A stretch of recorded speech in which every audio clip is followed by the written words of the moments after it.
নমস্কাৰ প্ৰিয় বন্ধুসকল, অসমীয়া ৰাইফল নামৰ ইউটিউব চেনেললৈ স্বাগতম জনাইছোঁ। য'ত আমি আছামিছ এষ্ট্ৰলজি বিষয়ক বিভিন্ন ভিডিঅ' আলোচনা কৰোঁ। আহক তেন্তে আজি আলোচনা কৰোঁ 11 জুলাইত কোনকেইটা ৰাশিৰ ভাগ্য খুলিব, লগতে তেওঁলোকৰ ভাগ্যফল কেনেকুৱা হ'ব। আৰু অনুৰোধ জনাই যে আমাৰ ভিডিঅ'বিলাক যদি ভাল পায় লাইক কমেণ্ট শ্বেয়াৰ কৰাৰ লগতে সদায় ধৰণৰ ভিডিঅ' পাই থাকিবলৈ আমাৰ চেনেলটো ছাবস্ক্ৰাইব কৰি দিব। আহক এতিয়া মূল কথালৈ আগবাঢ়োঁ। এই ৰাশিকেইটা বিশেষ ধৰণৰ ভাগ্য ফল হ'ব, যাৰ ফলত তেওঁলোকে ভাগ্য সুপ্ৰসন্ন হোৱা দেখা পাব।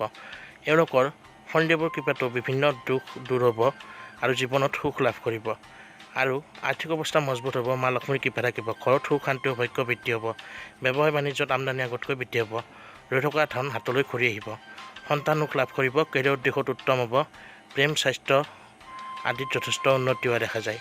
মই চাবলৈ গ'লে চাৰিও দিশত তেওঁলোকে উন্নতি লাভ কৰিব। এই বিশেষভাৱে ভাগ্যৰ ৰাশিকেইটা হৈছে তুলা, কন্যা, ধনু আৰু বৃশ্চিক ৰাশি। বন্ধুসকল, ভিডিঅ' যদি ভাল পায় লাইক কমেণ্ট শ্বেয়াৰ কৰি দিব আৰু সদায় এনে ধৰণৰ ভিডিঅ' পাই থাকিবলৈ আমাৰ চেনেলটো ছাবস্ক্ৰাইব কৰি দিব। ধন্যবাদ।